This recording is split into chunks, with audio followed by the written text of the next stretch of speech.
Today, we discuss Liverpool scoring a massive 5-0 win at Manchester United, Chelsea dropping 7 on Norwich's head, West Ham and Tottenham battling for a spot in the top 4, dilly ding, dilly dong, Watford don't have to wait long as they get their first 3 points under Claudio Ranieri with the win at Everton, along with everything else that occurred during Matchweek 8 and a preview Matchweek 9 in this week's episode of the Premiership Perusal podcast. Manchester City are still alive here. Balotelli, Aguero! Back, Fuchs. The ball in behind Damian Vardy! It's 11! It's heaven for Jamie Vardy! You are an ostrich. Well, your head must be in the sand. Is your head in the sand?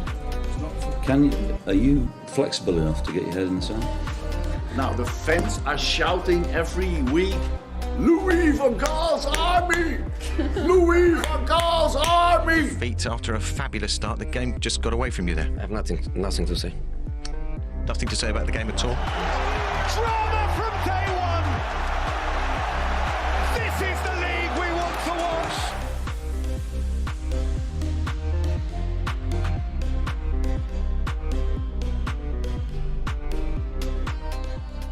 How's it going? It's going good, dude. Pretty nutty week in the Premier League. Ja, man! Yeah, man. Ja, man! If you could see Hank right now, he's got the Rastafarian Rasta look going. He's got Rasta Palace look. he's got the beanie over the headphones with the Palace track jacket. Yeah. So you can't argue with that. No, it's style. What can you say? But you want to speaking talk of about, you want to Palace. talk about style. Oh. What? What about Arsenal Palace? Arsenal Palace. That was Monday.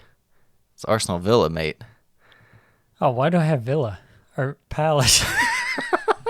Because they play Monday. Because the Premier League fooled you with that Monday Arsenal, and then they're like, oh, next match week, but Arsenal play Friday. Yeah.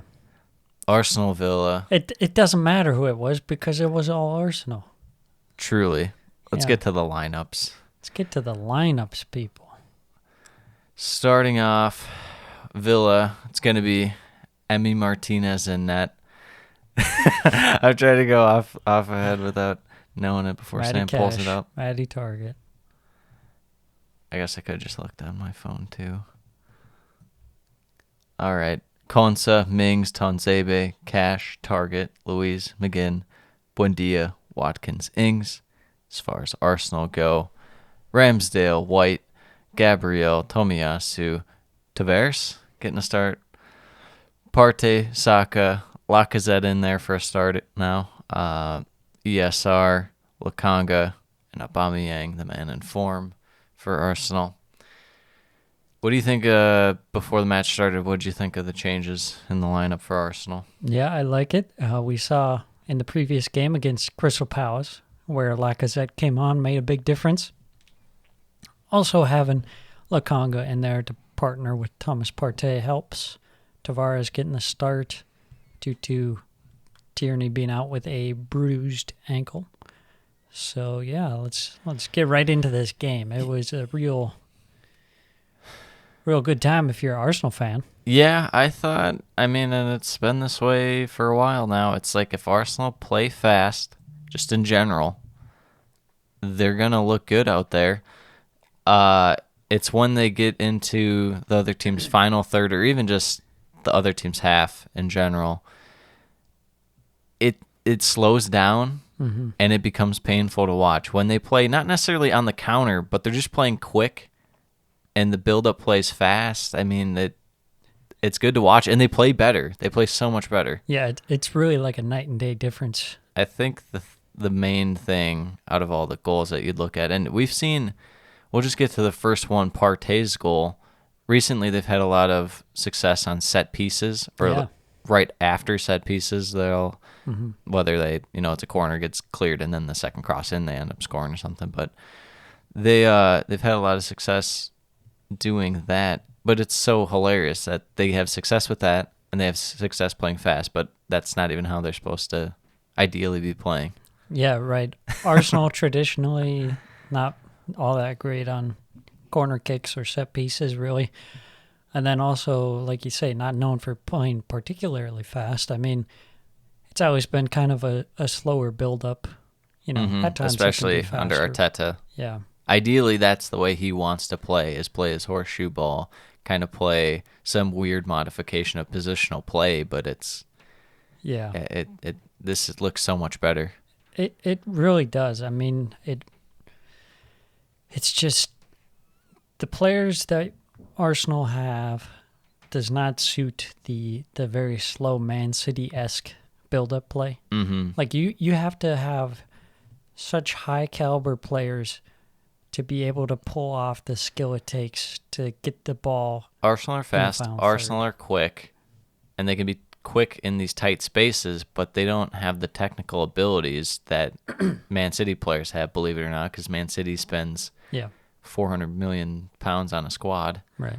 So, it's just better when they're playing that way. And we'll get to the third goal, but the third goal perfectly encapsulates the way that Arsenal should be playing. But before that, and right before halftime, second goal, pen. they reviewed it.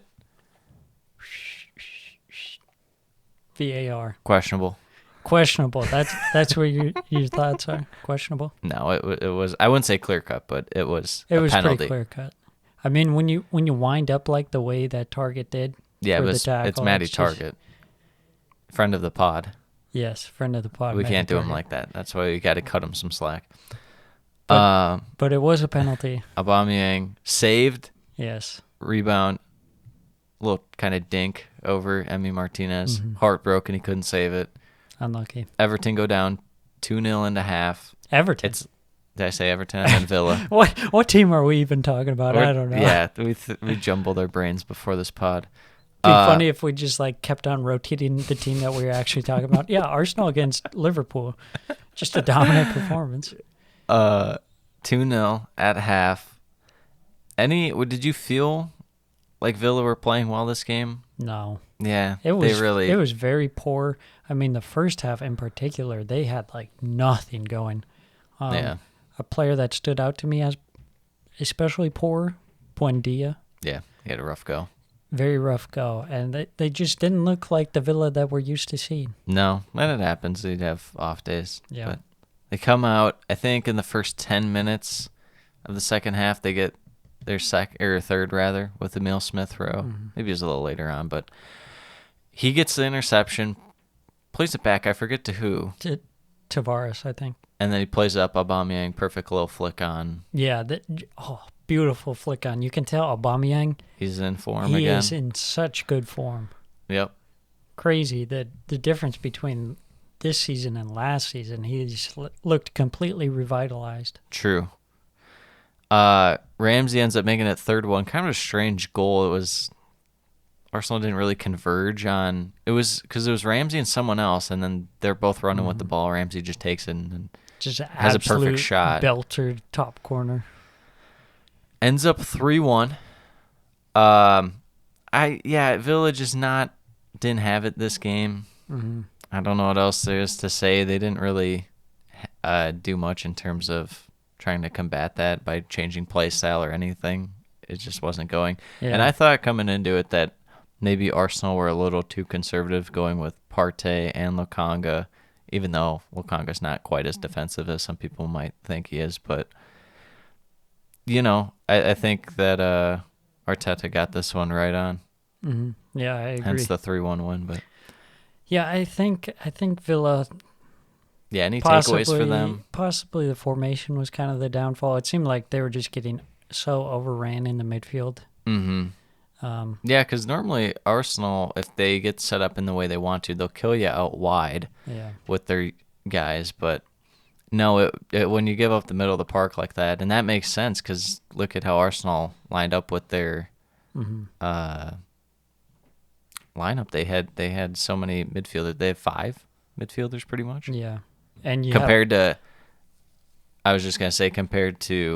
Villa, really have 3, but Buendia is kind of a forward at times even. Yeah, right. Almost like a front three. Yeah, so you you just have have the those- two main guys in midfield. Those three guys that aren't really going to do much for you when you don't have the ball. Mm-hmm.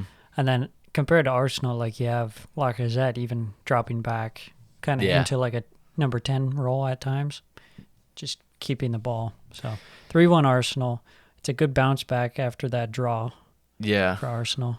Kind of keeps some good momentum going. Yes.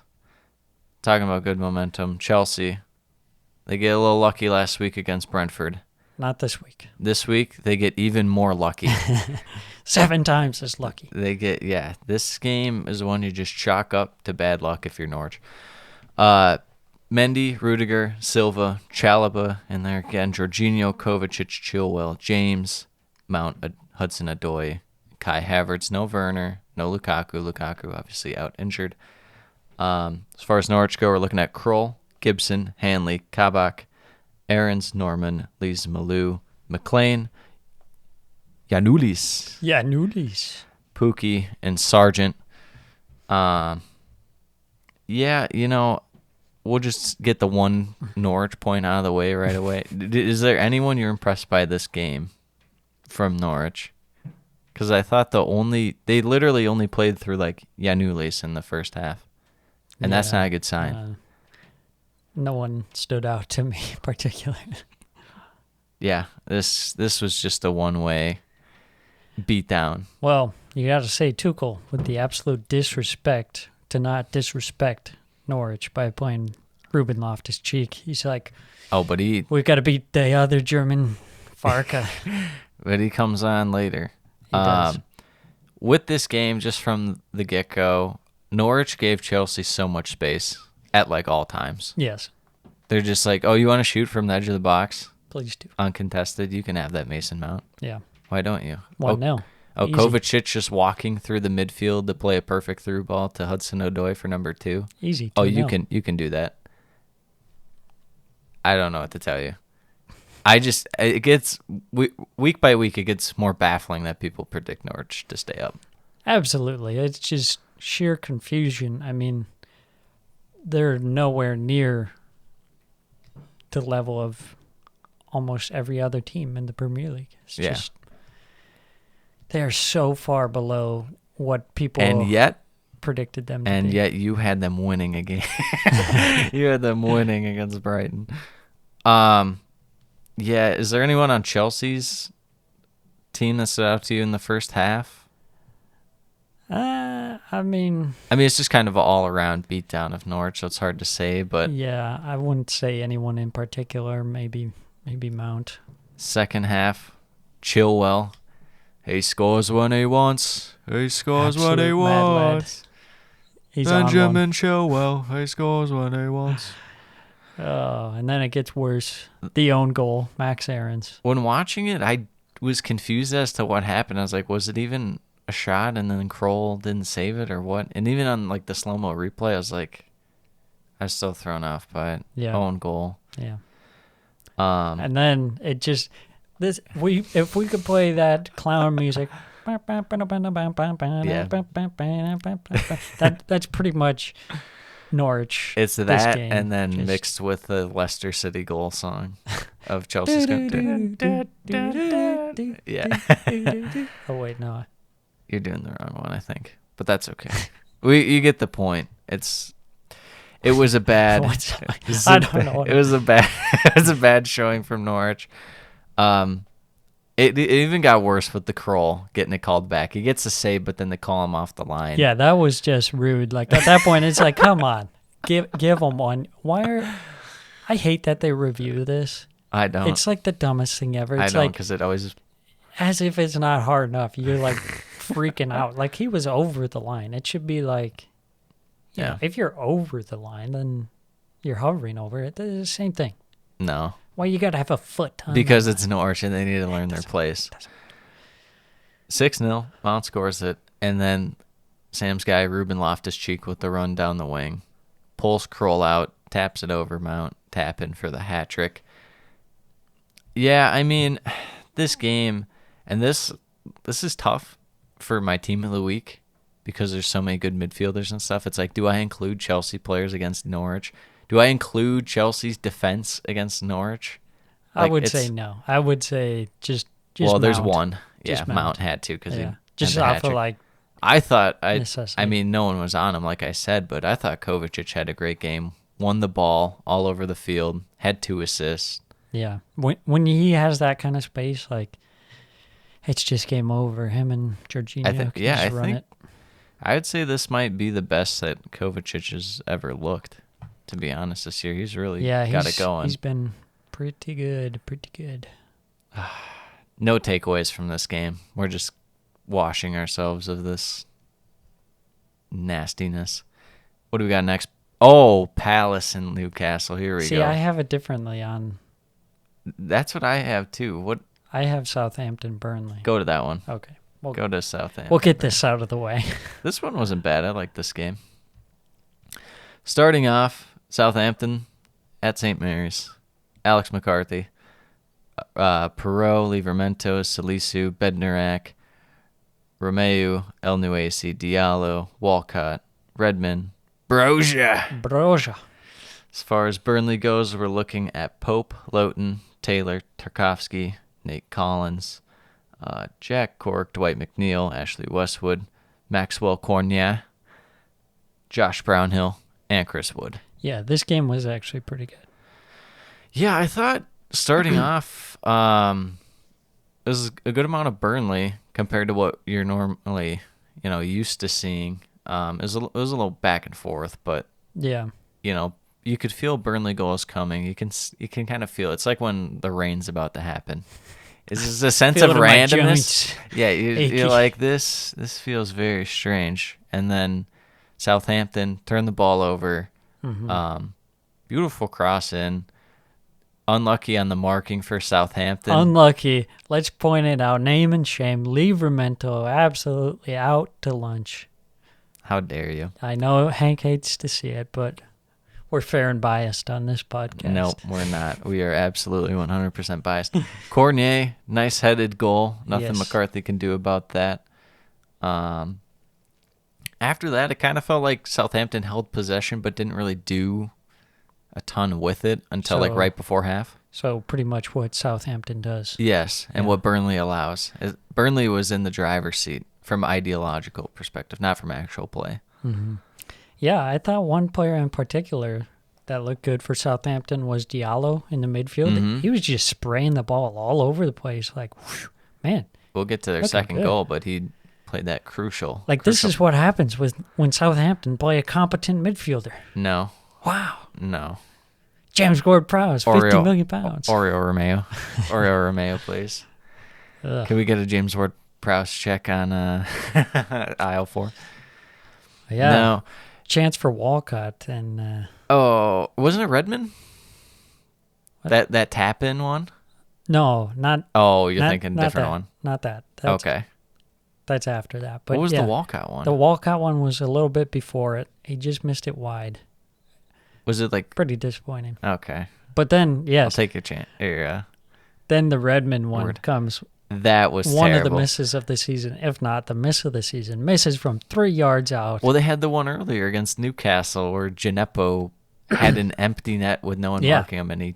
Southampton is like leading the charge, and it's going to be hard to pick which one out of Southampton was the worst. Let alone of the Premier League. Yeah. Yeah, they did your guy Broja dirty there by missing that tap, and that's a free assist. Yeah. Then right before half, some good play. They have a corner, and once you know it, Livramento gets the goal. Right before it, he hits the post. He hits the post on a shot. Yeah. Then they get the corner. He was having a good game going forward, though, it has to be said. It was really just that one black eye, and then everything turned around from there for my boy Tino.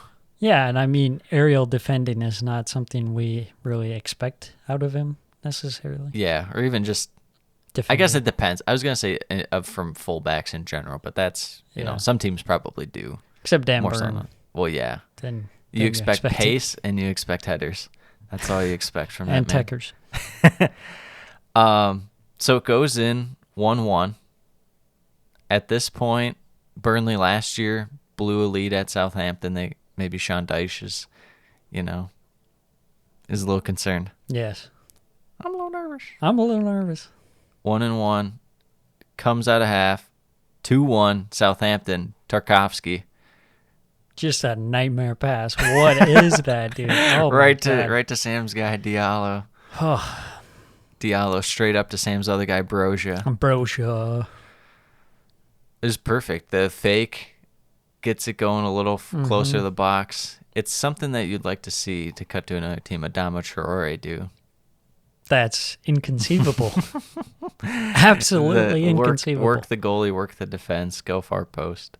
But after that, I don't know. It kind of felt like anyone's game, and then there was the weird Cornier play. Yeah. It just kind of sat near the edge of the box, and neither Southampton defender gets there. He takes it on the volley. He smashes it home. There's one guy you should never allow to hit the ball on the volley, and that's Cornier. I mean, somehow, some way, it always finds the back of the net. Far. Well, you shouldn't. He's the only guy in Burnley you shouldn't allow to touch the ball. You should That's just true. put two guys on him. Yeah. The way Leeds man mark, they need to just put two guys on Cornier. Yeah, it really shouldn't be that difficult just to isolate him out of the game. You would think But somehow not. it happens. Yeah. Yeah. It's because he's too good. He's too good. That one ends 2-2. Fair result? I would say so. I was maybe it's like 55-45 Southampton, but you know, like we said, they didn't do a ton with the ball in the first half, minus they missed a tap in, but the goal and the post hit. So you could make the case that Southampton should have won, but I don't know. Going forward for Burnley, is there anything? It's depressing, is what it is. They can't seem to hold on to a lead. No. And I mean, scoring as early as they did, that's going to be hard to hold on to a 1-0. But it's Also, the Tarkovsky back pass. I was going to say, when is Burnley ever playing out from the back? Yeah, What are you doing? please stop. What are you doing? This. What are you're you, trying to be Norwich? Yeah, I was literally going to say, what are you, Norwich? Get out of here. So, 2-2, 4 points from the last two for Southampton. Maybe a little turnaround for them. They can get some stuff going. Yeah. Kind of get some space between them and the relegation zone. Speaking of relegation zone, Leeds, semi-near it. They hosted Wolves. Meslier, Cooper, Llorente, Dallas, Shackleton, Rafinha, Struijk, Harrison, Click, Rodrigo, Dan, James. As far as Wolves go, we're looking at Sa, Cody, Kilman, Saiz, Ait Nouri getting in there finally. Semedo, Montinho, Dendonker, Jimenez, Chan. And Traore. I forgot he played. Yeah, me too. Traore as well. Starting off in this one, I would say Wolves seem to hold a little bit more of the play. They still didn't do a ton with it. I wasn't really overimpressed by anyone except for Cody, who had the big pass down the field to find Traore before the goal. But, you know, Wolves this game looked really uninspired, I thought. After that dramatic, they probably got some energy zapped from that big win against Villa. Yeah, you would have liked to see him come out, strong.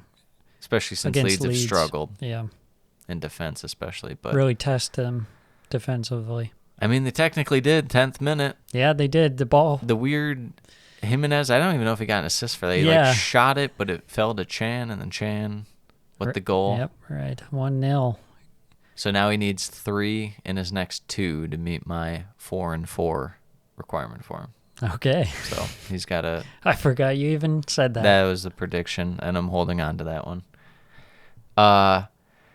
After that, I don't know. It was a little back and forth spell of possession. I thought Leeds actually looked pretty well going forward at times this game. It was kind of just in that final third. It was sloppy. Yeah, I thought they and definitely grew into the game. And this one, Wolves started off the better team. But then after the goal, Leeds kind of picked up the momentum, started having more of the ball. This is one of those games where I want something a little more from Rafinha. I expect him to kind of not necessarily always get a goal or an assist, but I need a little more out of him. He didn't do a ton, Yeah. I thought. Yeah, the story of the game for Leeds in this one was actually the young players. Oh, yeah, later on, they're killing it. Yeah. Yeah, so it goes 1-0 half. Coming out of that, then Leeds really kind of ramp it up. And I'll tell you what, what's his name, Gelhart? Yeah, Gelhart. That guy was killing it out there. Yeah, he was. Even Rafinha gets subbed off for Somerville, and that guy was playing pretty well, He was too. playing well as well. Shackleton's been playing well last couple weeks. Maybe a little youth movement for Leeds to spice things up, but eventually 92nd minute Gelhart wins the penalty. Rodrigo takes it, scores it, and then runs over the corner flag and just decimates the corner. Just snapped it wrecked. right in half. Yeah, Joe Gerhardt? I think Gelhart? it's Gelhart, Gelhart. I believe. Let's double check on that. We got to be accurate here on the. It is Gelhart. Yeah, I don't know why I put Gerhardt. Gelhart. Yeah, he Dale Earnhardt looked pretty good. Dale Earnhardt. Yeah, he looked really good out there though. He forced a save out of Jose Saw a little bit before. Yeah, pushed it over the bar before the penalty, and he was just making some good runs into the box, forcing Wolves to defend. Brought on some good energy. Somerville was looking excellent, flying down the wing, whipping in balls into the box. Just some good, fresh energy. Leeds have looked kind of stale so far this season. Yeah. So a nice little jump start there. Would you say this game was more about Leeds? I guess going forward, what's a bigger takeaway? Leeds with their youth or this kind of slow off game from Wolves? It's got to be Leeds, right? I feel like it's kind of 50-50. I was impressed by Leeds and their youth movement. We'll see if that continues. Of course, you're always going to want to play Rafinha if he's fit. Don't know the extent of the injury, but, possibly Gelhart, maybe starts the next game. Yeah. I'd like to see it. Oh, if you're Leeds, you don't want to be relying on these guys, but No. if they're giving you a shot in the arm, Yeah, I mean, they could be might as well. your Smith Rowe or Mason Mount, or, someone to even- kind of revitalize the team. Yeah, even if it's just, they give you a game or two here and then, maybe they fall off because obviously they're young guys. They're 17, 18, 19 years old. Yeah. So you can't expect them to play that well for so long, but maybe it buys time for Rafinha and Bamford and stuff. But yeah, as far as Wolves go, defensively didn't look terrible, but it was just ugh.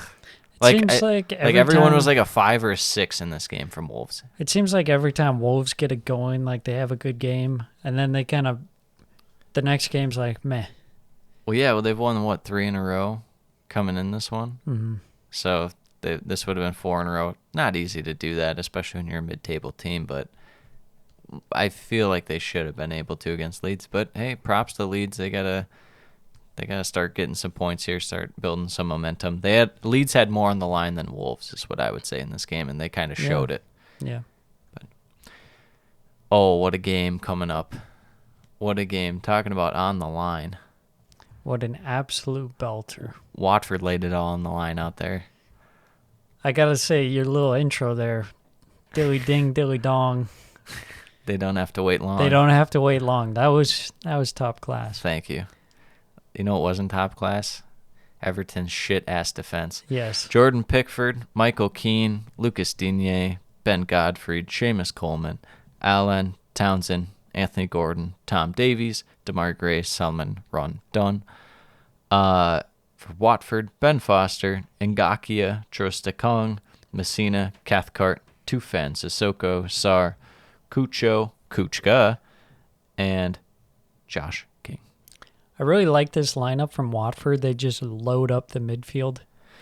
I was just going to say, let's just get into the game. Davies gets his goal 2 minutes in. It looks like it breaks my hypothesis of Watford. You can tell from the first 30 seconds if they got it or not. But just sloppy defense, good play by Everton. It was at this moment that Sam came to the conclusion that literally anyone's better than Alex Iwobi. Yeah, Anthony Gordon, nice little run there, getting the ball up to Gray, who gets it over to Davies. And yeah, I mean, he's already done more in that first 2 minutes than Iwobi has done in how many games that he's played. Was Gordon their best player today? Or this game? There's a shout for that, yeah. I mean, who was it, him or Allen? I mean, who else was up there? Townsend was uninspired. Gray didn't do much besides the assist. I don't know. The defense was, as we'll get to, terrible, but hard to pick out a best player in this tragic Everton performance. But cutting it over to Watford real quick. Yeah, their midfield this game with the 5 in midfield actually looked half decent. Which is strange because under Chisco, it looked clearly the worst component of their team, of the attack, midfield, and defense. The midfield was just unbearable to look at. But this, loading it up, they actually had a semblance of like trying to hold possession, which we hadn't really seen before. And if they did, it wasn't very good. But no, I thought Kuchka was really good in this game for them. Yeah, I mean, to me, it just seems like it's a simple equation. You have Watford loading up the midfield, got the 5 midfielders, and then you compare it to Everton. Everton have Doucouré missing, so it's just Allan pretty much in the midfield. You have Tom Davies, who is like the least disciplined midfielder ever, always trying to get forward and join the attack, which is completely against what Everton have been going for this season. Did you know Everton were playing with 10 men? They literally rolled out Solomon Rondon's corpse. Yeah, I mean, that guy's like a training dummy, pretty much. How is that? What does he do? How can you not play anyone other than him? I don't know why you wouldn't try a youth player instead. I mean, you know. It doesn't make sense. It doesn't make any sense. That guy's so bad. He's terrible. Watford equalizing about was that like the 10th minute or so, maybe a little after. Josh King, header. It's off a set piece, flicked on by Craig Cathcart. Josh King slots it up a 90 past Pickford. And then, yeah, like we were just saying, Watford kind of starts dominating the flow of the game, which, you know, Watford liked to play on the counter early on, but we kind of wanted to see what Ranieri would do. I mean, so infamous with his Leicester days of them playing on the counter. Right. But, you know, I mean, if it's not meant to be, it's not meant to be. Watford will gladly hold the ball if Everton are going to let them, which they did. Yeah, and I feel like in this game it was less of a, like, let them hold the ball and just, like, we literally can't get the ball because... Yeah. Watford were passing around them. It was just so bad for Everton. I mean, you have guys out on an island, the attacking players. Gordon trying to make some runs down the left-hand side. Doesn't matter. It didn't really matter all that much. They had a couple chances before half, but, you know, when you got Solomon Rondon up front. Waste. It's just worthless. 1-1 at half. They come out at half. Watford, now we say that they're holding the ball. They weren't doing a ton with it towards the end of the first half. They weren't doing that much. But yeah, they come out. They have a nice build-up play. King with a really great chance. Big save Pickford. This should have been a sign that Watford were going to win.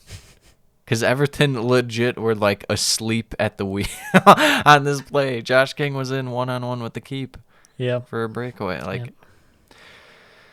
then they take your guy Gordon off. At least it's for Richarlison. Yeah, pretty much. I mean, you have to.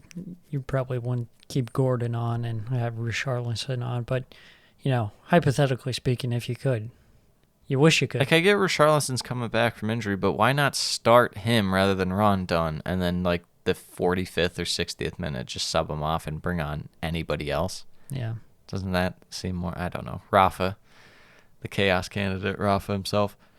Richarlison scores, 2-1, diving header. Very Sam nice. loves it. Sam loves diving headers. I do. And about 2 minutes later, They come back. Yeah. 2-2. Yeah. Right when you think Everton are in control of the game, up 2-1, Kuchka. Yeah, the set piece. Just Well, I guess, no, it was a corner. It was a corner because, let me tell you why Watford got a corner. The marking.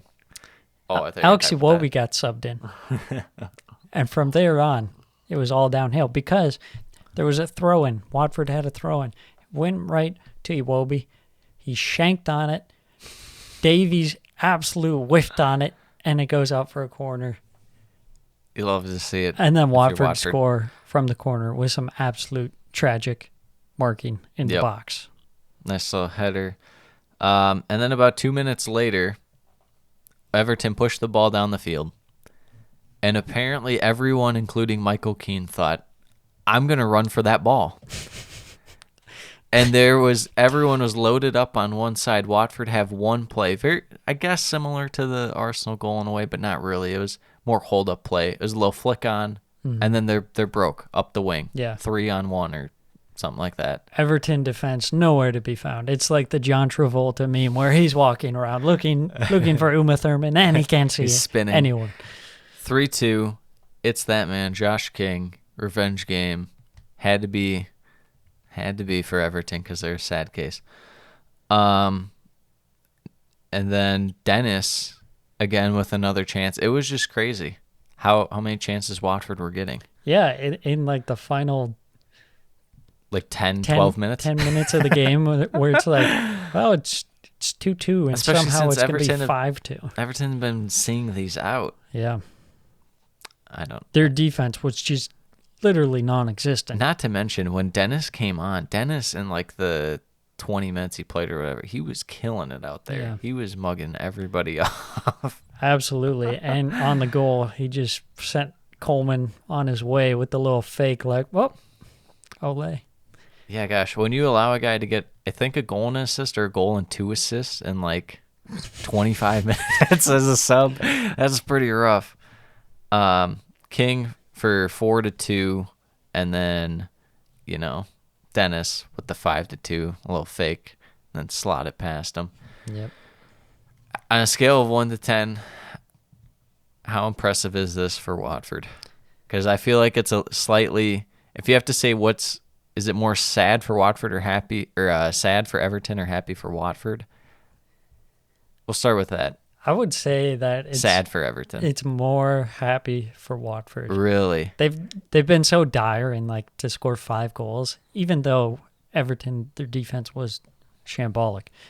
But we kind of figured that might happen. I mean, not totally, but the lack of Doucouré in the midfield, and then I think the performance is more sad for Everton, but the result is definitely more happy for Watford. Yeah. Because it's not like Everton are actually going to... We had that debate of who's more likely to get to Europe, Everton or Brentford. We don't actually think that either of them are. We said that. Mm-hmm. But for hypothetical, who we thought, it's not like they're really going for anything other than like maybe like 7th or 8th. So it's not huge to lose at home to Watford, but yeah, Watford, every point matters. So I mean, especially with how thin their team is at the moment, like the expectations are lower. You just got to know that you're gonna drop some points that it's gonna look bad. But then they're dropping points 5-2 at home against Watford. Well, they all count the same. It's 0 True. points.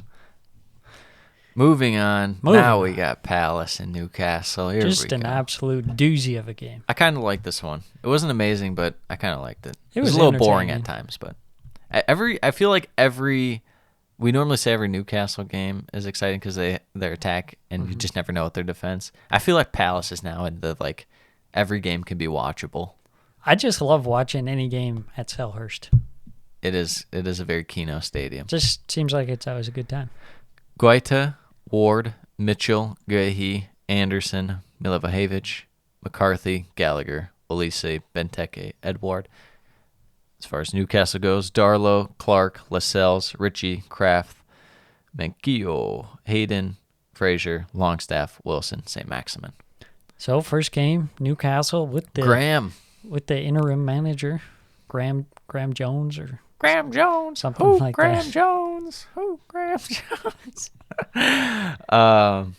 This one, it wasn't quite as open as I thought it was. I thought it would be Yeah. a lot more back and forth. I think Palace was like, we're better than them.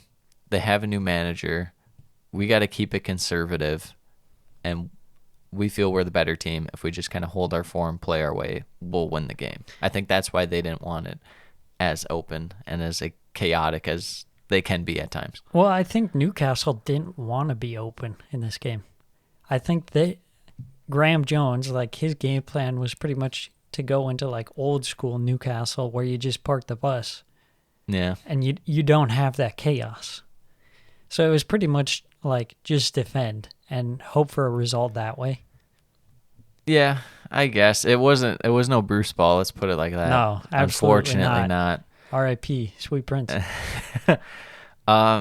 This game, it felt like Benteke could have like 6 goals if everything broke his way. Oh my God, this guy. But since Christian Benteke is Christian Benteke, he was just getting up and above everyone, and it didn't matter who was swinging the balls in because they're all decent enough. Benteke was there, but it just felt like everyone did not break his way except for the one he finally scores on. But is there anyone else who stood out from a performance perspective for Palace? Because I have a couple guys in mind that I thought looked pretty good. I liked Milivojevic in the midfield, kind of running the show with MacArthur.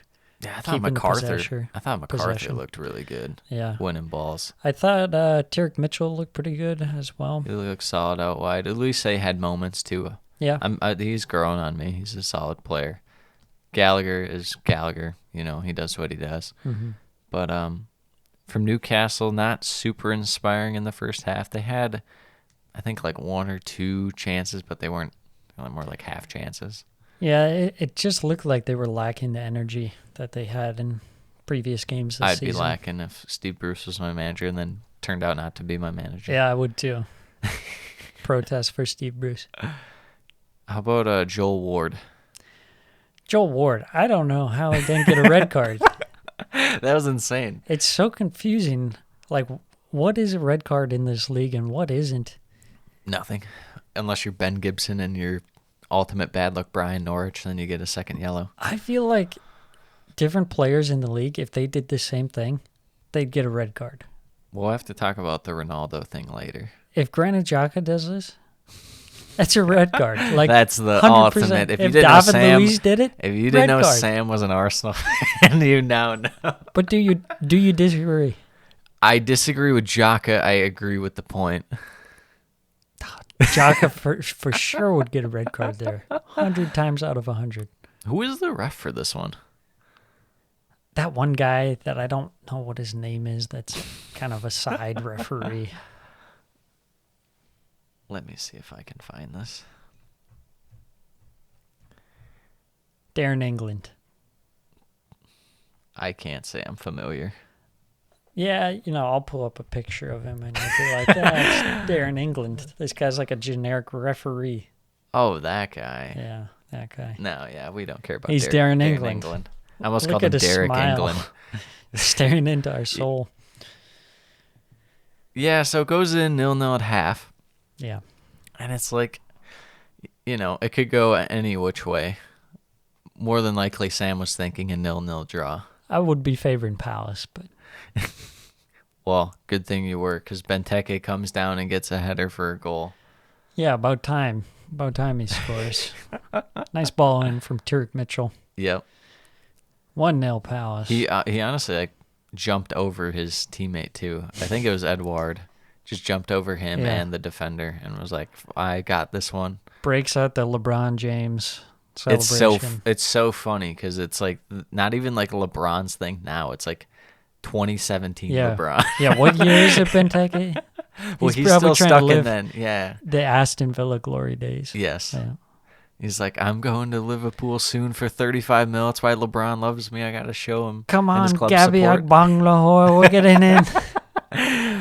1-0. Benteke gets him ahead. But then I'll tell you what. He goes down, and he also does not score one more time. It looks so good. Just an absolute power header off the crossbar. Did he have one? He had one in the first half that hit the post too, right? Yes. Hit the far post. the That was post, like the second minute or something, I'm pretty sure. And then what happens when you don't punish Newcastle. They come down and have their first spell of possession, and they get a corner, and then the ball just so happens to hit Longstaff in the head and sets up perfectly for a bike for Callum Wilson. That's correct. Yeah, absolutely. That is exactly love to what see happened. it. I mean, that's what happens when you have Callum Wilson out there. It gives you a chance to score. I had to watch like 4 times to understand how it like just so happened to hit Longstaff in the head. Because it was like cleared. It was cleared and then like bounced off his head and went like at a 45-degree angle to Callum Wilson. It was the strangest The thing. physics don't make sense. There's a magnet in the ball. So 1-1. And then after that, I felt like Newcastle held possession again for a little bit, but they did nothing with it. And then the very late stretch, Palace kind of pushed to get a winner, but couldn't really do much. Benteke couldn't score. He did score, but then he was ruled offside. Or no, it was a foul. Foul Yes. on Gahey. Yeah. What'd you think of that? Foul or no? I'd have to say yeah. I would say too. It was a pretty egregious pull of the shirt. Yeah, he was pulling him. Was that Longstaff or Kraft? I don't remember. Might have been. It might have been Kraft. I don't remember for sure. But yeah, he had him right by the collar. He's like, it was pretty "Get obvious, over, yeah. Get over here." He didn't even need to do it. I think Benteke. No, Benteke would have won the absolutely header, not necessarily scored, yeah, true. because you never know. 1-1. What are your takeaways for each team in this? In terms of Palace, I would say this one's disappointing. You want to be picking up 3 points at home against Newcastle. I'm going to push back a little bit, only because we've seen when teams have a rally around a new manager or something, and then they can shock you. I wouldn't say this was a rally from Newcastle. No, I'm not saying it is, but I'm saying that we've seen teams do that. So I don't know if you can go in expecting 3 points against Newcastle, because there's... Well, okay, going into the game, maybe not, but say at like halftime. Okay, then that's fair. Yeah, Yeah. you would expect to get a result. Once you realize Benteke could jump over everybody, and it's just a matter of him putting it in the net, then yes, Yeah. that's fair. How about Newcastle? What did you think of Graham Jones Newcastle, I and their thought, play? like I said earlier, just very low energy. Not what I love about Newcastle, what they've been this season and last season, the fast counter-attacking team. I think if they play like this, they might go down. There's like a ×5 chance they'll go down if they keep playing like this. I'm sure they'll bring in someone pretty soon, though. Yeah. See how they try and line up like that. But if they try and Alan play Pardew. park the bus, you're not using your strengths. No. Really. I think Newcastle are really St. set up to Maximin be a- wasn't bad. He never really is that bad, but he wasn't... He didn't have the same impact that he normally does. Exactly. I thought he was limited in this game. Yep. Moving on, last game of the Saturday fixtures. This one's a very strange game. Yeah, it was It's a tale of two halves, I would say. it was a game. Let's put it like that. It was a game. Bobby Sanchez, Lewis Dunk, Dan Byrne, Danburn. Joel Veltman, Cucurella, Gross, Lalana, Motor, March, Maupay, Trossard. As far as City go, we're looking at Ederson, Walker, Diaz, Laporte, Cancelo, Gundogan, Rodri, Bernardo Silva, Gabby Jesus, Jack Grealish, and Phil Foden. No Shane Duffy. A little surprising. They probably thought, he's going to get exposed by Fraudiola. Yeah. But it turns out It didn't matter. it didn't matter. I mean, right off the bat, City was just doing their thing. Yeah. Popping shots. Making Sanchez make some saves. They're like, Brighton, you think you can play a poor man's version of our game? Well, let us teach you to not try and do these silly things. This is what happens when you spend billions of pounds on your players. Yeah, I mean, as soon as they had the goal line clearance from Lewis Dunk, it was like, oh boy. Yeah, it's like you're sweating it already. You're like, oh, why are we working this hard? We're like 5 minutes into the I was going to say, you game. look at the clock and it's like 6 minutes. You're like, It's got to be like, is it almost half? someone's screaming for Basuma. They're like, Basuma. It's He like, was actually on the bench. I was and surprised. yeah, but they're like, he won't help you. That's what Pep Yeah. said. The first goal was the strangest part about the game. I don't know how Bobby Sanchez doesn't corral it. I don't know how he if he has any doubts, just punch it out. It was so bad. So bad. Dropped like, it. You got to catch that And 10 then- out of 10 times. And then the weird bike pass to Yeah. get into one for a tap in. At that point, it wasn't looking good. Yeah. Brighton, all due respect to Brighton and Graham Potter, they stick to their guns. They're like, this is what we're best at. We don't care what you're good at. We're going to play our style. It absolutely got them shredded today. Yeah. Especially the playing out from the back. There was like 3 to 5 times where it was like, oh my God. And it resulted in like 2 goals, I want to say. Yeah, really, they just couldn't get it past the midfield. I mean, you're going to have a tough time against City anyways, but, I think Pep really relishes the like 2 to 3 times a year where he can play like this, where he's like, all right, we're actually just going to sit back a little bit today and then play on the counter. Because how often do City play on the counter? Like never. It happens, you can count it on one hand. So I think Pep goes in and he's like, all right, guys, today's the day. And you could see that with how they were breaking. Gabby, Jesus, Foden, and Grealish up front were just killing it with Silva, feeding them, and Silva on interceptions and stuff. Insanity. yeah. City get the second goal. Great break. Like you say, Silva, Grealish, down the wing. I thought it was going over. Rolls it across to Foden. Dan Burn, unlucky. He's got to do it, but it's an own goal. They gave it to Foden. Oh, they did? Yeah. It sure looked like it went off Dan Burn, but I think they're saying because it was going to be on net, but the shot did hit Burn. I thought it was Yeah. going over, yeah. but Good. No Dan Burn own goal. no, we don't like those. Happy days. Happy days. Then Gabby Jesus No happy days. picks up a rebound, fires past Sanchez. That was such Phil a, Foden with a little hockey goal. that was such a deflected in weird, front of net. just a- 3-0. just a weird one. City in cruise control at the half. Yeah. Second half, Brighton picked it up a little bit. Looked Second a little half better. was like completely different. I mean, Brighton were actually looking pretty good. It was just a shame they were down 3-0. Yeah. I mean, part of it's they were down that way, so City kind of probably eased up a bit. But Yeah. no, I thought that Gross and Trossard had moments. Cucurella was still able to kind of do his thing this game, not quite as much, but he still had his moments where he looked pretty good. Yeah. Yeah, they had a good chance kind of right out of halftime from Pascal Gross. Almost leads to a rebound, but scooped up by Ederson.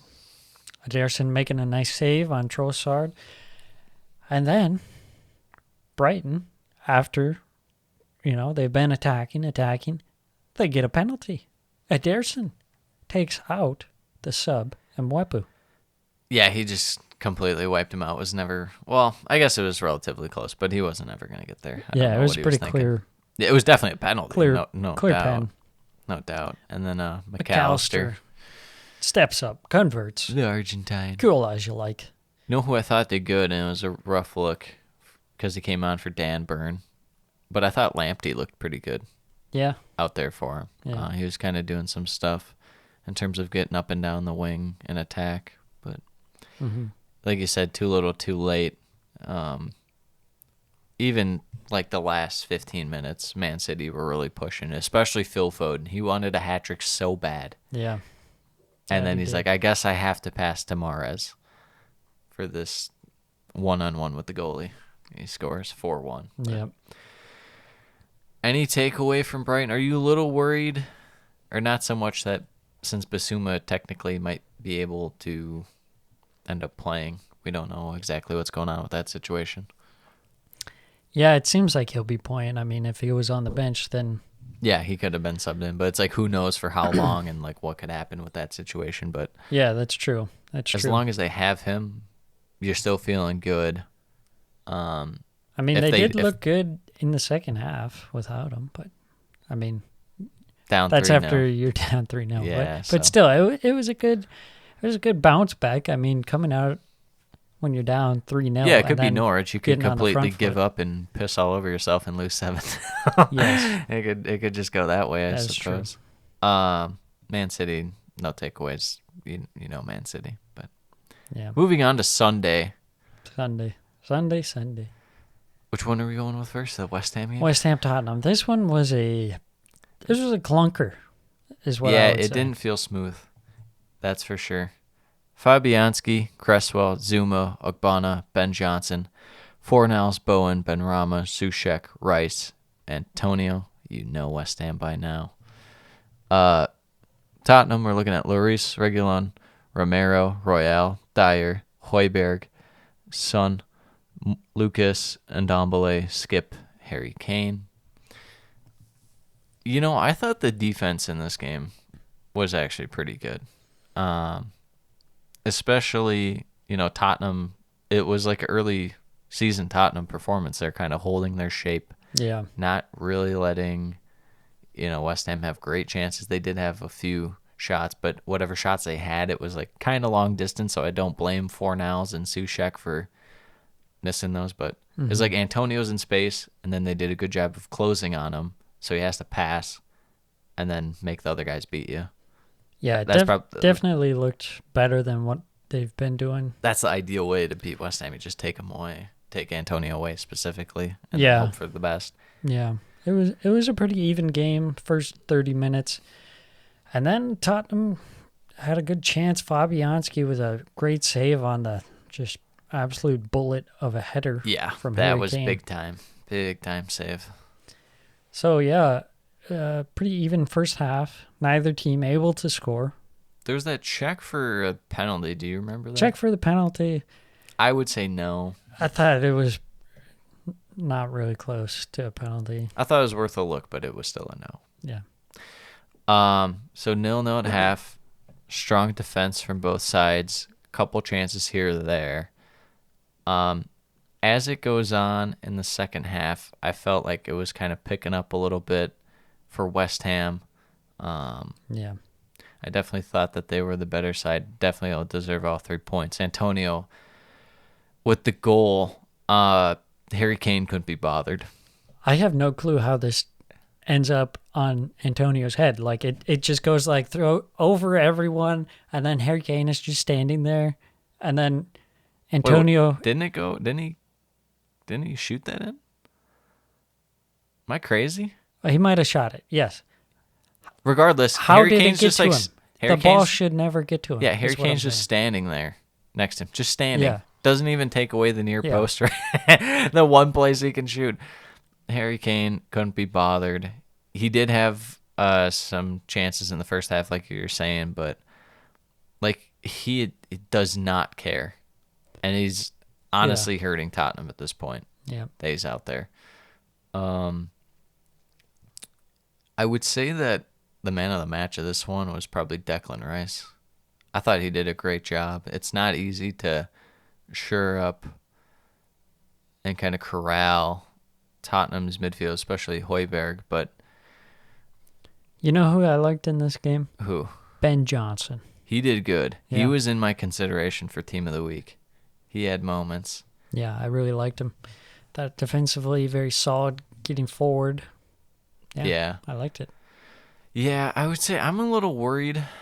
Not super worried about West Ham, but Benrahma been kind of quiet lately. We're going to need to get him going again if we're West Ham. Yeah. Need to get him going. Fornals and Bowen, they'll do their things as like secondary playmakers, but we need to make sure Benrahma is back in form and gets going. But it finishes 1-0. You feel a little hard done if you're Tottenham, maybe because the defense was good, but Yeah. there was just nothing from Harry Kane. There were moments where they had good attacking sequences. I mean, Oliver Skip right out of half almost had a tap in, but couldn't sort his feet out. Like, there were moments, but Yeah, just as far as West Ham, back-to-back clean sheets, did they keep one against Everton? I don't remember. I thought they won 1-0.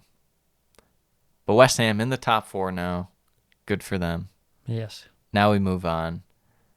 Sam's second and third favorite teams. I made that up, but that's how it goes. Brighton, Leicester. Brentford, Leicester. Nope, we're doing the thing where you mix up the teams again. You forgot. You just got to guess what teams we're talking about. Brentford, Leicester.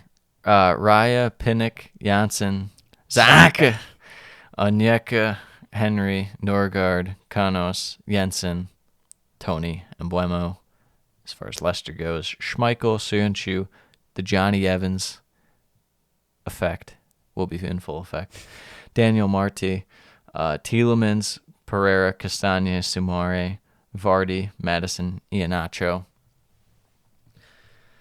This game it's sad because Brentford deserves so much better these last two games. Yeah, man, it's been tough. They look so good in this game. Like the first half, especially, they right off the bat, Test and Schmeichel with their trademark long throw in. Mm-hmm. Possible penalty shout as Kasper Schmeichel just gives Jansen a nice smackaroo on the head. Gosh. Well, what was that? Tony had one too, I thought, where Schmeichel had to make a big save. Not to mention the one where Tony also had the offside goal that went in. So they were just peppering the net. They were piling the pressure on Leicester. And, I wouldn't have had faith if it weren't for Johnny Evans. We'd seen Johnny Evans keep this team kind of together and, bend don't break. But Brentford was in constantly this game. I think even Buemo in the first half had a chance, couldn't take advantage of it though. Yeah, Brentford at home. It's a tough place to go. And Leicester, even though they were flying off their previous victory against United, this one was tough. I mean, Tony easily could have had a goal. Yeah. I mean, it was pretty tough to see that one disallowed, very close. Yeah. Didn't look like they even reviewed it, but eventually they showed the Apparently. lines, and it was very Marginal. tight. But yeah, offside. And then out of nowhere, kind of Tielemans just with an absolute rocket. Yeah, set piece for Leicester. I think I heard a stat that they had like maybe one or two touches in Brentford's box in that half. And it was literally the first one was the one where I forget who headed it back to Tielemans. The ball was played to someone, and then he headed the ball, and it went back to Tielemans. But was it Iheanacho? Might have been.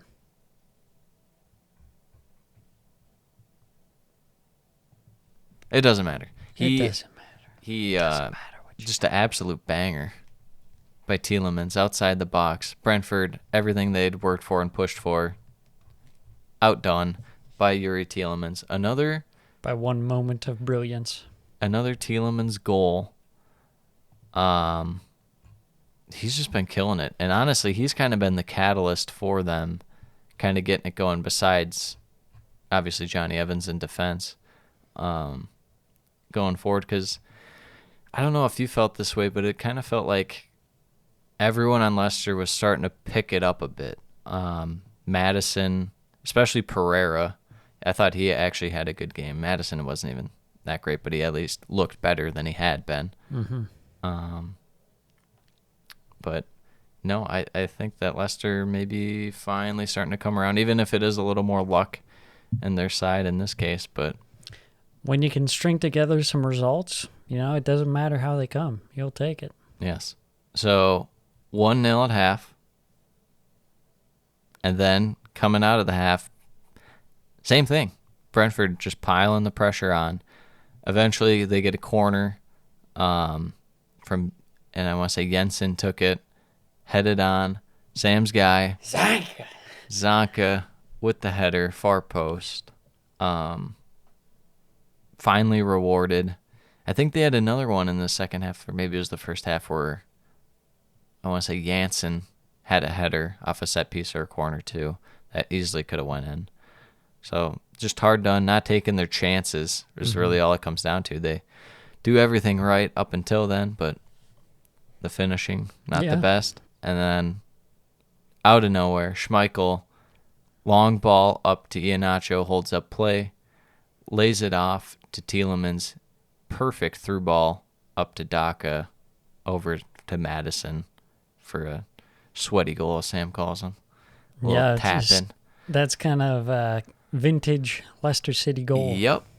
That's exactly what I thought when I saw it. Minus the Jamie Vardy, Yeah. which is kind of strange. Well, Pats and Daka.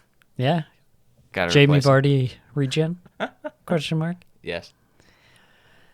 So Leicester, they pick up all 3 points in a tough away game. Wasn't the most... Wasn't the prettiest. Wasn't the prettiest. And could be construed as lucky, but, I still like Leicester to build off this going forward, and we don't have to say anything about Brentford for takeaway. They look so good out here, performance-wise, and they've gotten plenty of results already to suggest that they're just going to keep trucking away. And now the last one. Now the piece de resistance. Sam might go off for 45 minutes about this game. This game, we're talking about Manchester United versus Liverpool. The marquee matchup. I'll let you read the lineup. The marquee matchup. The derby. Everything you love. Lining up for Manchester United. In net, David De Gea. In defense, you got Lindelof and Maguire partnering up. Luke Shaw and Wan-Bissaka as the fullbacks. In the midfield, Rashford, Greenwood, Fred, Bruno, and Scott McTominay. Up front, none other than Cristiano Ronaldo. Lining up for the Reds from Liverpool. From Cincinnati. Allison. In defense, Van Dijk with Konate, Robertson, Trent Alexander-Arnold. In the midfield, you got James Milner, aged like a fine wine. Naby Keita, Hendo, up front, Firmino, Salah, and Jota and Firmino in one lineup. What do you How think could about it be? that? I thought it was Mane. funny. I thought it was funny that we were talking about who would you rather have between Jota and Firmino start. And Klopp just... The mad lad absolutely does one and puts them both in. Yes. Who would have sits thought? Mane. Get wrecked. Insane. So from off the bat, Man U is just killing them the whole game. But Man U did have their chances early on. They did. That has to be said. One would easily forget that they did exist, but they did exist. No, Bruno had chances early on. He had probably the best one that was actually inside the box and close. A few of the other ones were more patented Man U, kind of settle for long shots, or like the patented Man U move is they're very far away on the wing and they send it all the way to the far post for a header. That's the ultimate Man U attack right there. Or the like from the wing in towards central, maybe like 5 yards outside the box, take a pop shot. Yep, right from the edge, but like a little further back. Yeah. Absolutely. They don't take advantage of this, and Liverpool do take advantage of their chances. And it goes downhill quite fast. There's a screenshot on that first goal where Liverpool are working it. It's legit 4-on-1. Liverpool are running at Luke Shaw, and Luke Shaw has no one back with him in support. God, just an absolute nightmare. You're thinking, is this Man U or is this Watford? Because it didn't look too much different. Salah will work to kind of pull Shaw out as far as he can, rolls it to Keita. Keita slots it for 1-0, and then in between that one and the second one, Man U, like I said, a couple more chances. They just, not the best chances, don't really take advantage of it. Second one, they get it out wide to Alexander-Arnold, cuts it straight across to Jota. Too easy. I think the best way, if you showed me the one play before the game without showing me the scoreboard, and it was that play, I want to say it's in between the second and third goal, but Rashford is like dribbling in. No, he got it passed to him like near midfield and dribbled a little further, and then just turn around and back passes it to nobody, and Salah's in on that. He doesn't score, but then I was, it's going to be worse than 3-2, like I said. It's going to be 5-0. That was so bad. It was so bad. What was Man U doing in terms of pressing? They were like, that was like the most half-assed pressing I've ever seen in my life. They'd like kind of run up to him as they already had the ball and were turning to make a pass or something, and then they run to close out on him. Like, that's going to matter. Yeah, it'd be like one guy goes to press and then no one else goes to press, so then you're just left wide open. Yeah. I don't know what that was. What are we doing here? You either press or you don't. I don't know what that was. And then Liverpool's like, no, this is how you press. And then they get the ball. And, Yeah. And they go down the field. Oh, my gosh. The third one, that was kind of a strange goal because it went from Salah out to Keita, and then somehow Salah gets in front of the defense for a tap-in, and then you'd think, oh, it's not that crazy. It's just United's defense sucks, and they somehow let Mo Salah get right in front of him for a tap-in. Yeah. So I was just popping up and killing you, pretty much. And at that point, it's like, It's oh over. my God, this is bad. This is bad. You've seen shots of Sir Alex Ferguson in the crowd, like absolutely just disgusted, like shaking his head, like I'm worried. Someone get this man out of the stands. He's gonna have another medical emergency. And then you have And then Mo Salah, the bad guy, the ultimate bad guy, who's trying to put Sir Alex out of his misery. It's Yes. like, how about I score one more on your head? And you have the scenes of Sir Alex juxtaposed with Kenny Dalglish just absolutely laughing. And it's like the duality of man right there. How about the duality of Ole at the wheel he and was- on the brink of being sacked? He was absolutely livid. Like, normally he's like the optimist. Yeah, or even just like calm. He's at least like, At okay, least. this is okay. We can do this. After this point, he was like, oh no. Oh no, he's very the look angry. on his face, yeah, he was an angry little man. Is what he Keebler was. elf. Yeah, he was very upset. Yeah, someone stole his cookies. How about the Ronaldo thing? Before half, Where on Curtis Jones. where he like kicked the ball, kind of. Yeah, and then just like completely missed the ball and kicked him. He did. He got the ball. He got the ball. Now the intent was to kick Curtis Jones. That is without a doubt. That What do we easily could have think? been a red card.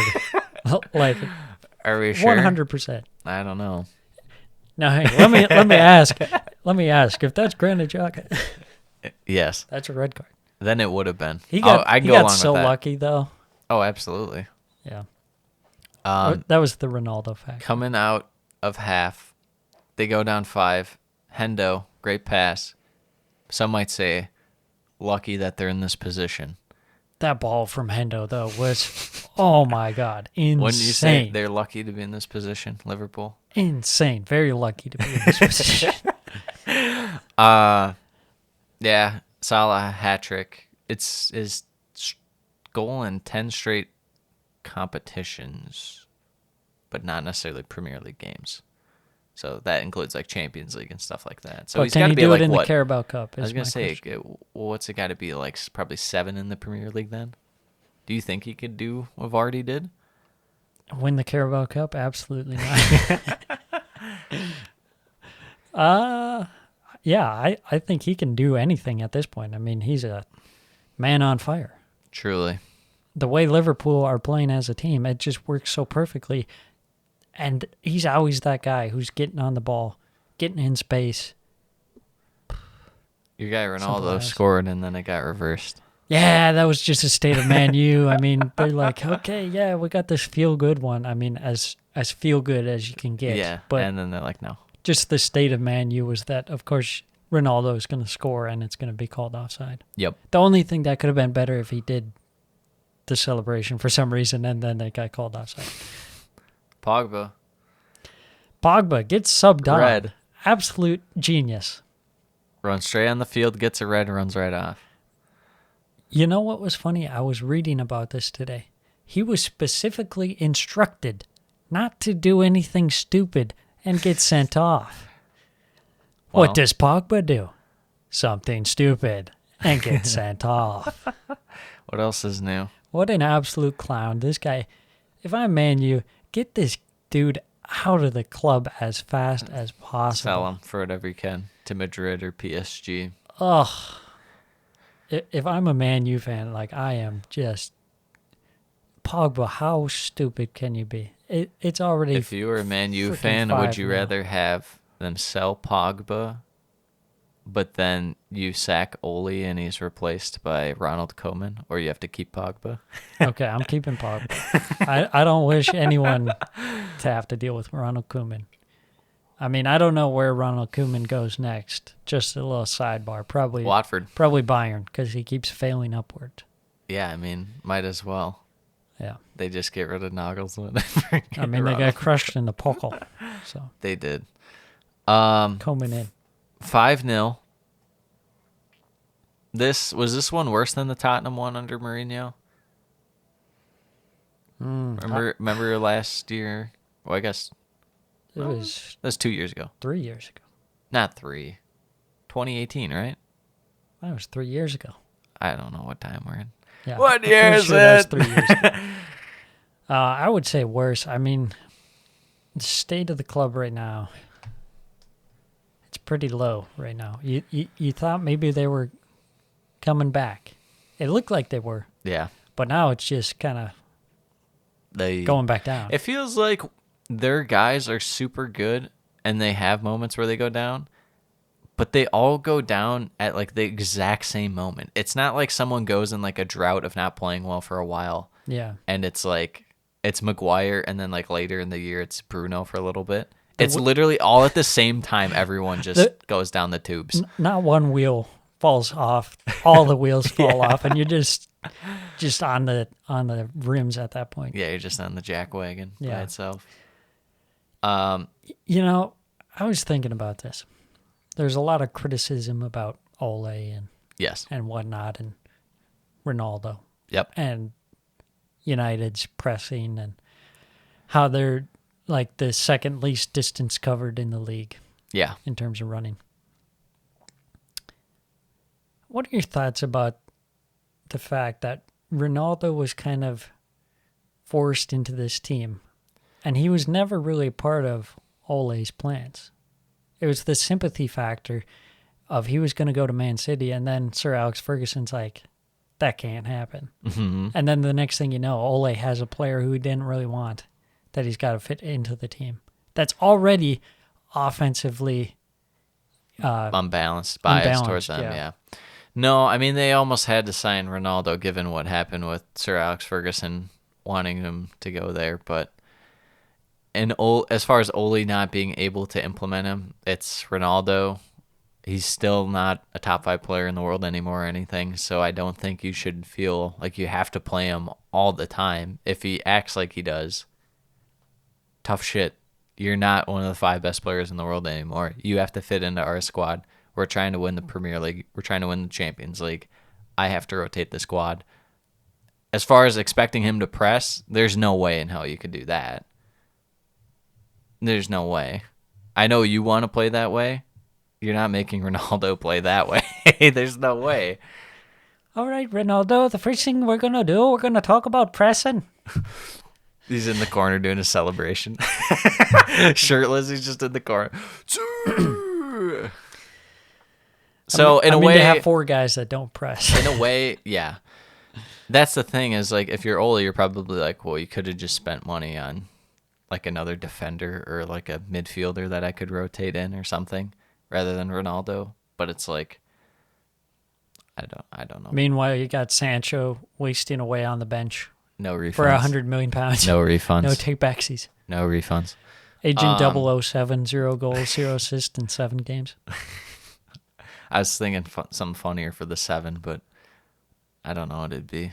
Maybe 7 nutmegs by the end of the year. 7 total touches. Yes. No, and so is Liverpool on par then with City and Chelsea, or no? They just caught United at a bad time, so people might be elevating them, I think at this point, Liverpool, or just the slightest notch below, I would say they're above Chelsea and City. Yes. No, I think they're just no, firing on all cylinders. Now, do I think that... I'm talking about title. I'm talking about as far as a title. I think they're number 1. That's The insane. way they've been playing, second to none. But that could easily change with an injury too. Yeah. Easily. I still feel like City are the best. See, like you look at the second half against Brighton, that was not inspiring to me. I feel like Liverpool would have just dominated that game, but City instead got pushed back, gave up a goal. Yeah, I mean, I'm sure that there's moments where, I guess not the Watford game would be a good one to look at, but there's been moments where Liverpool have kind of been a little uninspiring at times. Mainly, I would say the Brentford game, not being able to hold on to a lead on the road when you're up 3-2 with like 10 minutes left. Yeah, that or was... you just got to chalk that one up to Wisa. Wisa! Brentford away is all these teams have chinks in their armors. Let's not kid ourselves, but I would say that Liverpool are just the slightest of touches below City and Chelsea, who I think are still level. It still bothers me that Liverpool at home could not beat Chelsea nor City. They couldn't win one of those two. Yeah, I mean... That's why, and this Man U, catching Man U right now, props to Liverpool for catching Man U at this time. I think with the Chelsea game, of course, you had the red card for Reece James, and then Chelsea just sat back. And that definitely makes it hard to do what Liverpool do, with the pressing and playing into space. They have 10 men, the other team. Yeah, I know it's not but ideal. They're just sitting in the box, which is going to be tough to score against. You still have an extra man. Yeah, I don't know. It's tough. And then against City, they had to play Milner at left back. Well, he's a legend in his own right. What are you trying to say? They play Milner in midfield in this game. Someone bring out Gareth Barry. Where are you? Oh my gosh, he's still. I think they're gonna put him next to Rondon up top at Everton. They might. You're not wrong. All right, team of the week right here. This is a tough one. There's a lot. I had to write down all the honorable mentions because there's so many. You could have had like a second. I really could have. Second all around. Well, the thing, I couldn't find much for defense in this week. There's only one defense in the honorable mentions. But in keeper, we got Fabianski. Couple big saves. Kept the clean sheet. Defense, Alexander-Arnold, Konate. I thought Romero did pretty well for Tottenham this game. Anytime you can hold West Ham to one goal at home, that's pretty good. And he was a hard ass on some of those guys. It's very un-Tottenham-like. Seeing his that actions. kind of aggression. Yeah. Ben Chilwell, midfield, Emile Smith-Rowe, Mason Mount, Cornier. Up top, Salah, Josh King, Phil Foden. Here's all the honorable mentions. Kovacic, Emmanuel Dennis, Norgard, Ricardo Pereira, Hendo, Keita, Bernardo Silva, Declan Rice, Livramento, Wilson, MacArthur, Gallagher, Tielemans. I didn't even put Jensen in there, who could have been in there for... Yeah, shout out Norgard. He was killing it out there. He was so good in that game. Yeah. He does a lot of work in that Brentford midfield. Yes. The finest midfields in the Premier League, yes, sir. Yes, sir. Thank you, sir. Moving on, Matchweek 9. Or is it? 10. 10. It's 10 now. Yep, 10:38. And then we got Leicester at... Arsenal at Leicester. Arsenal at Leicester. Arsenal at Leicester. At the KP. What are you looking for in this game for matchups? Well, I'm kind of confused. What Leicester are we going to get? I think we're getting this new and improved Leicester that kind of is the team you're used to seeing for most of the year last year. I think you're going to get that team, which is very unfortunate for you. So is it going to be Man U Leicester or Brentford Leicester? I'm thinking Man U Leicester. Yeah, I am too. I think at home they're going to be tough to go against. Arsenal, we've seen, at times they can struggle defensively. They haven't struggled too bad, recently, but they can give up, kind of a fluky goal, and Leicester sure can score a fluky goal. Yes. I will say that. But Arsenal definitely can take advantage of Leicester's defense at times, yeah. Mistake-ridden defense. Yeah, one thing about Leicester, I I was impressed with Tielemans. Soumare kind of had a drop-off from their last game. I thought he didn't do a ton for Leicester against Brentford. But, no, I think what I'd be watching is Leicester's secondary playmakers other than Tielemans, who's not like their main playmaker, and Vardy, obviously their main goal scorer. But is Maddison going to step up again to be okay? How about Daka and Iheanacho? Those guys going to be able to get it going against Arsenal, whose defense at times has looked pretty good. They really should have had a clean sheet against Villa, which is pretty impressive. Yeah. And then, I'll be watching Leicester's defense against Arsenal's attack. And then I'll definitely be watching to see if Arsenal keep pushing the pace and try and play fast. But prediction, I'm going to go 2-0 Leicester. I don't feel great about it. Okay. I could see it. There's something about Arsenal when no one's expecting them to do something, they actually kind of get it going and can win. I'm also concerned because I've been predicting the team that's facing Arsenal to beat Arsenal for like a while now. And now I'm saying Arsenal is going to win. So that is concerning. Yes, you might jinx them. Yes. Brentford at Burnley, Turf Moor. What are we looking for in this one?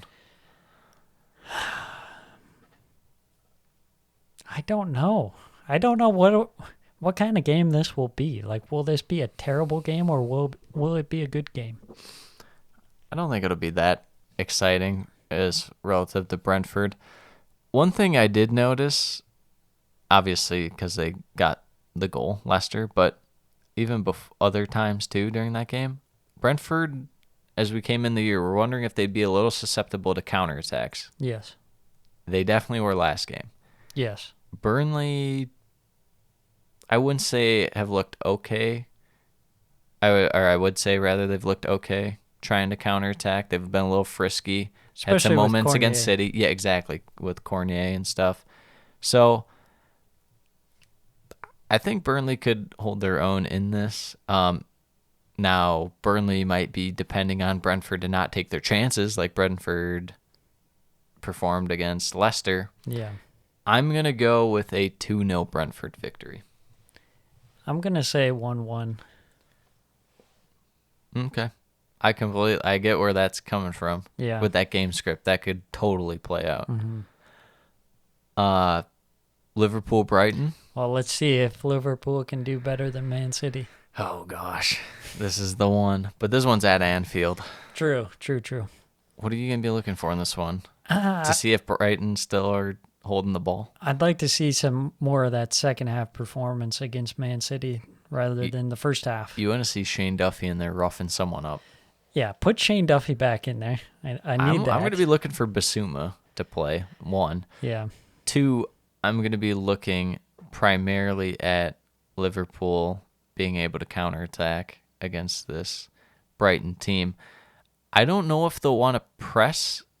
I mean, they're super good at pressing, but I don't know if they're going to press as hard as they normally do because that's kind of what Brighton want.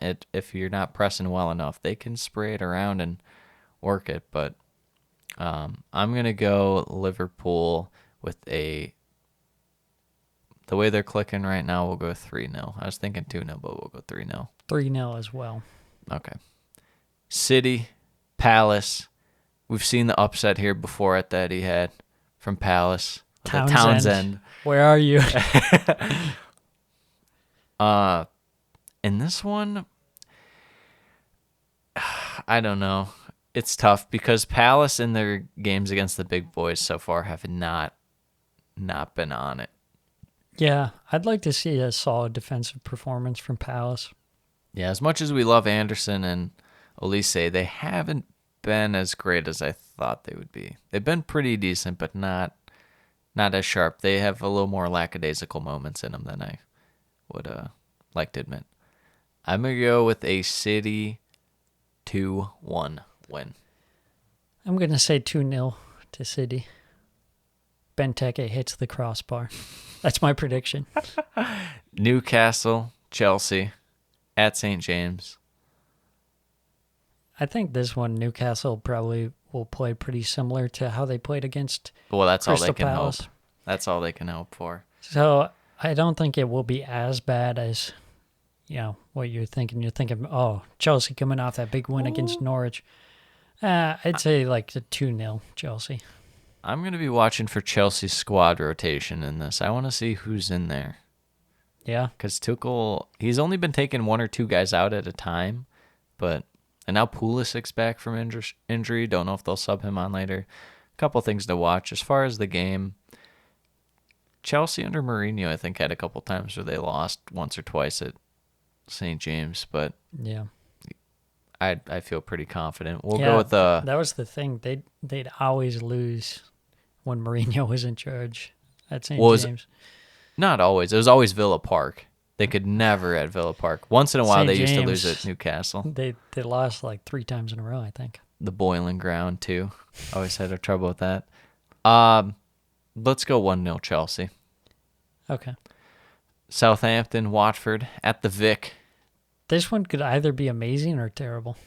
And I'm leaning on the terrible. Yeah, I'm leaning towards terrible, too, unfortunately. You can't get back-to-back good performances out of both these teams. No. Absolutely not. Is there one aspect of the game you're going to be watching for? I mean, let's see how Watford line up. I would suspect they kind of do the same thing, pump the midfield. Not necessarily how they line up, but I want to see them just keep incorporating the midfield and kind of hold possession and stuff. Mm-hmm.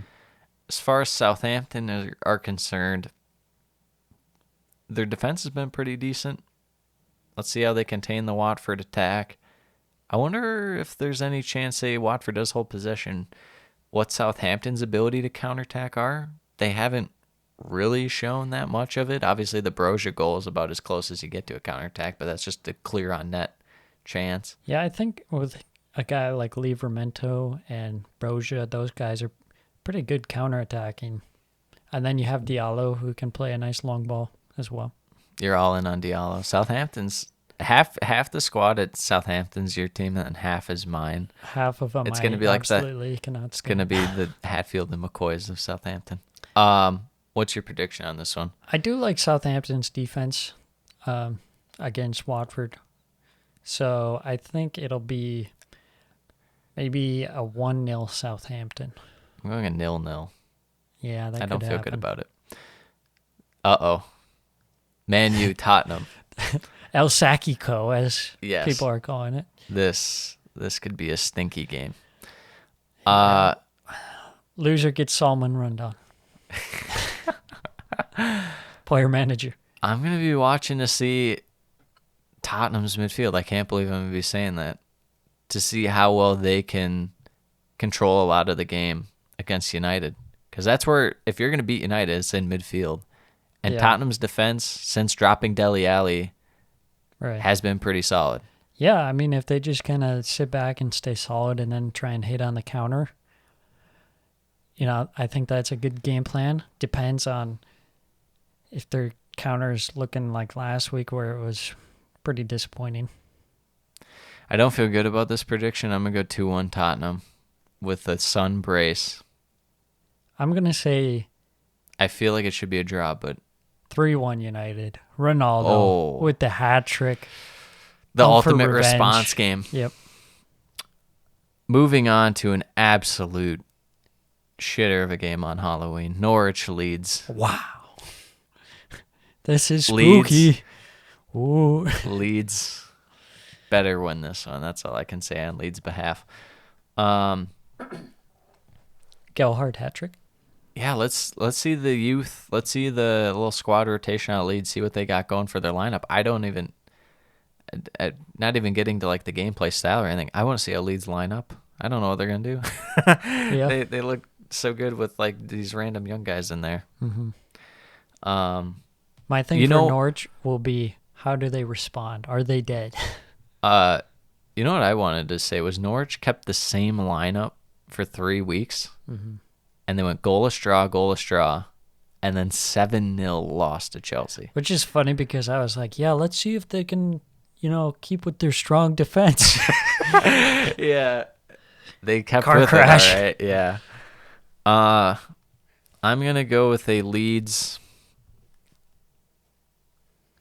This is a cheeky 2-1 victory. I'm going to say 1-0. Norwich get a goal. I feel like neither of these teams can score more than a goal. West Ham Villa should be a good game here at Villa Park. I would say Villa, after having strong defense for a while, kind of slipping up against Arsenal, see if they can right the ship defensively, kind of contain Mikel Antonio, as well as Tottenham were able to, somewhat, minus Harry Kane's defense in this one. How about you? Also, West Ham's defense has been good. Let's see if, Villa haven't been like clicking, but they've been scoring goals at least. So let's see if they can contain Ings and Watkins this game. I'm going to say 2-0 West Ham. I feel like Villa, they've kind of been slipping. West Ham, slight slippage in the offensive category, but I think their defense looks nice right now. I think a game against Villa. Zuma and Ogbonna. Yeah, solid it is now. Good. And Fabianski absolutely aging like a fine wine. Look, you don't make my team of the week just by accident, okay? Yes. No. With that one, it feels like a weird one where West Ham could just kind of fall apart and they like draw somehow. But I'm going to go with another 1-0 for West Ham. Everton Wolves. Wow. Let's see it. First match of November. I need to see a convincing performance out of Wolves. Like, it just has to be. Against Everton, the state of Everton. The state of Everton. I'm going to need Townsend to return to Everton. I know they have Solomon Rondon in, and their defense completely, just died last week, but I need Townsend and Damari Gray to get it going again. Yeah. As unfortunate as that is for Everton, we need that to happen. The guys you spent a total of £1 million on. And Wolves, just that lack of sharpness last game, I agree. I need a bounce back game. Yeah. I need something. Even if it ends up being a draw and the performance is better than the result, I need something. Because last week what I saw against Leeds was just disgusting. Especially no one wanted to play. Second half. The second half was very disappointing. Prediction at the Molyneux. I'm gonna say 0-0. I'm thinking we're gonna go 2-1 Wolves. Okay. Who scores for Everton? Training dummy Rondon. No, that man's not allowed to Anthony score. Gordon. Anthony.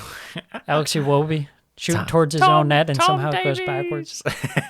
No, Townsend finally bounces back. Absolute banger outside the box, Curler. What else is new? Are you leaving your one prediction of the week as who'd you say? Benteke hits the crossbar. Hits the crossbar. Yeah, I like that. I'm going to inform you it's going to be wrong because he's just going to hit the post, not the crossbar. Oh, okay. We shall see.